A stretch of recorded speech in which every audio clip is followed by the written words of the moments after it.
Diary के बारे में जिस लाल डायरी के बारे में भ्रष्टाचारियों की टोली इनकार कर रही थी, उस लाल डायरी का ट्रेलर आपके सामने लेकर आया हूं। जनता के टैक्स के पैसे से हजारों करोड़ रुपया इन भ्रष्टाचारियों की भेंट चढ़ गया इस लाल डायरी में से होते हुए, और इसके साथ साथ अपने विरोधियों को निपटाने का काम भी रहा और उनको ब्लैकमेलिंग का काम भी शुरू हो गया।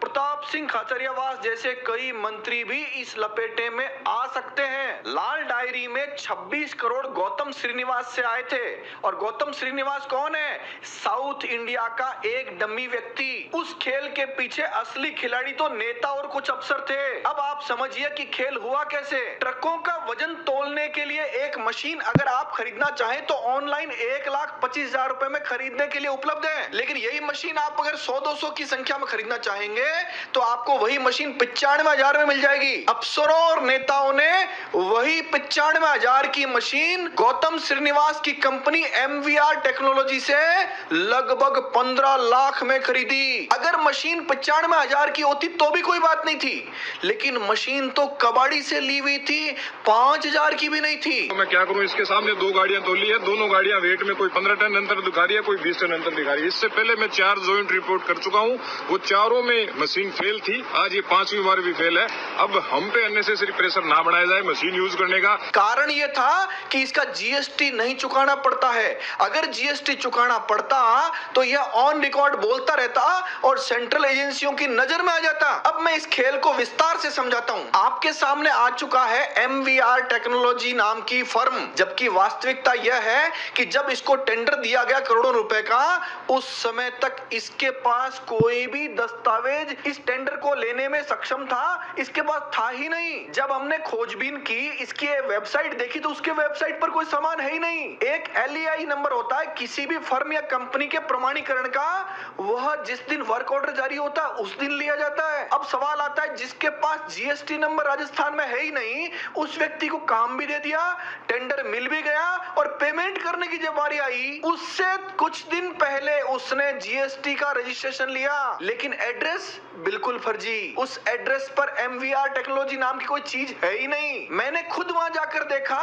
कि ऐसी कोई MVR टेक्नोलॉजी नाम की कोई दुकान है भी क्या जिस पर GST लिया गया हो। GST का जब वेरिफिकेशन होता है तो पता लगता है ऐसी कोई है ही नहीं, वो सस्पेंड भी हो जाती है, लेकिन इस दौरान भुगतान हो जाता है उसको। अब आप समझिए कि GST के नाम पर भी करोड़ों रुपए इस गौतम श्रीनिवास के डमी चेहरे के नाम पर राजस्थान के अफसर और नेता खा गए, और उसके वहां से 26 करोड़ रुपए लाल डायरी में से होते हुए इन नेताओं, अफसरों, अपराधियों और भ्रष्टाचारियों के पास चले गए। अब आप इस मशीन को देखिए।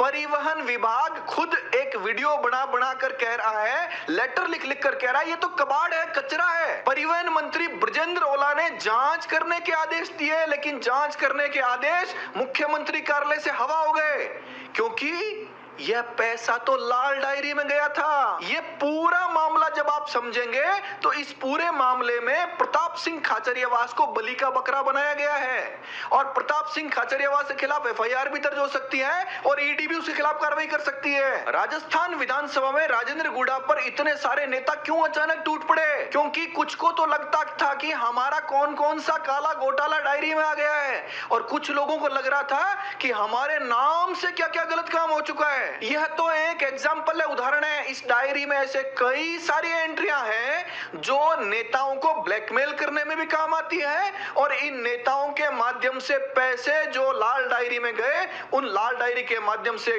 गलत लोगों तक पहुंचे, बेईमानों तक पहुंचे, वह भी काम किया गया। इतना बड़ा भ्रष्टाचार धड़ल्ले से कैसे हो जाता है? क्योंकि वो जानते हैं कि राजस्थान की ACB को तो उनके पीछे छोड़ा जाता है जो इन नेताओं को पैसे नहीं दे रहे हैं। भ्रष्टाचार करने के नए नए तरीके राजस्थान में इजाद किए गए हैं इन लोगों के द्वारा। यह कंपनी का मामला तो एक तरह का बताया है, ऐसे कई तरीकों से भ्रष्टाचार कर रहे हैं। सेंट्रल एजेंसियां, ED, CBI, इनकम टैक्स और जितनी भी एजेंसियां हैं जल्द ही बड़ा खुलासा करेगी, और यह सारी चीजें जनता के सामने होंगी। इतना बड़ा घोटाला खोलने के लिए मुझे 4 घंटे लगे, उसमें भी एजेंसी एजेंसियां मेरे पीछे पड़ गई, मेरे घर के पास पास मैं जहां जहां जा रहा हूं वीडियो बनाने के लिए मेरे पीछे पीछे चलनी शुरू हो गई। अब आपको लग गया होगा कि ये जो कानून व्यवस्था में बनाए रखने के लिए जो लोग थे वो किस काम में लगे हुए थे, लेकिन आपको यह भी पता है कि यह सच्चाई, यह देशभक्ति का काम ये जनता के हितों के लिए किया जा रहा है, जनता की जानकारी में रहना चाहिए। राजस्थान 5.5 लाख करोड़ के कर्जे के नीचे आसानी से नहीं आया है। इन सब लोगों ने बहुत मेहनत की है उसको इतने कर्जे में डुबाने में। वजन करने वाली मशीन 95,000 में अच्छी कंडीशन में आ जाती, 5 साल की वारंटी भी मिल जाती, लेकिन इन लोगों ने वही मशीन, कबाड़ की मशीन 15 लाख में खरीदी और उल्टा उसके मेंटेनेंस का पैसा भी अलग से दिया। लगभग 31 करोड़ रुपए इस आदमी के नाम से भुगतान दिखाए गए और पहुंचे लाल डायरी में, और लाल डायरी से जहां पहुंचे वो सब आपको पता। ये जो आदमी है गौतम श्रीनिवास, ये राजस्थान का नहीं होकर के साउथ इंडिया का है। और आपको इससे भी ज्यादा आश्चर्य तब होगा जब आपको अगले वीडियो में यह पता चलेगा कि इसके नाम से इन्हीं राजस्थान सरकार के नेताओं और अफसरों ने 1000 करोड़ के टेंडर जारी कर दिए हैं और उन टेंडरों में फर्जी दस्तावेज भी बनाए गए हैं। यह भी हो सकता है कि जिस आदमी के नाम से ये सारा काम चल रहा है उसको पता ही नहीं हो, या उसको 20-30 हजार तनख्वाह पे काम ले रहे हो और उसके नाम से सारा का धंधा राजस्थान के नेता और अफसर कर रहे हो। जिस प्रकार प्रताप सिंह खाचरियावास को फंसाया गया है, हो सकता है उसी प्रकार कई सारे एमएलए और मंत्री को मुख्यमंत्री ने फंसा रखा हो। मेरा तो यह भी कहना है कि जनता के सामने आकर के आप बता दीजिए कि क्या क्या खेल कैसे कैसे किया गया है, ताकि आने वाले समय में जब आप पर परेशानी आए तो आप उसको ढंग से फेस तो कर सके। अगर आपने यह नहीं किया और पकड़े जाने पर आपने यह बात बोली कि मुझे फंसाया गया है, तो जनता आप पर विश्वास नहीं करेगी। नमस्कार, धन्यवाद, जय हिंद, जय